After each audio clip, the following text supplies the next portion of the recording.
কাল তো রাখি, আমার কি গিফট দিবি? যখন দেব তখন দেখবি। আমি তো শুধু রাখি পরাবো, তাছাড়া গিফট আমি দেব কেন? তুই দিবি তো আমাকে। আমি আবার কোথা থেকে গিফট পাবো? আমি ছোট মানুষ না, বরং তুই আমার গিফট দিবি। ও, রাখিও পরাবো আমি, গিফটও দেব আমি?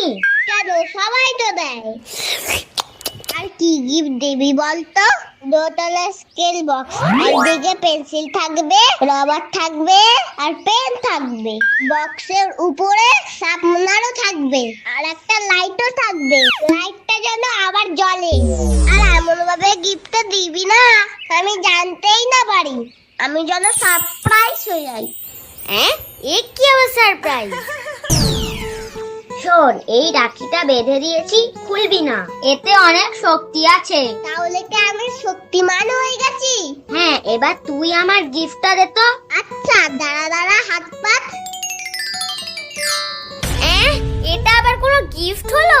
লাগবে না আমার এই গিফট, তোর গিফট তুই রাখ। তুই জানিস কাল থেকে না খেয়ে আমি তোর জন্য রেখে দিয়েছিলাম, তুই এরকম করলি তো। দে, তোর আর খেতে হবে না, এবার আবার গিফটটা দে।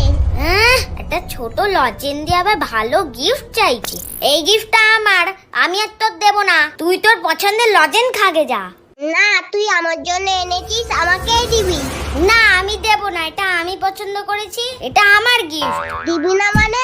দেখবি দেখবি আমি কি করব, দেখবি। ও মা,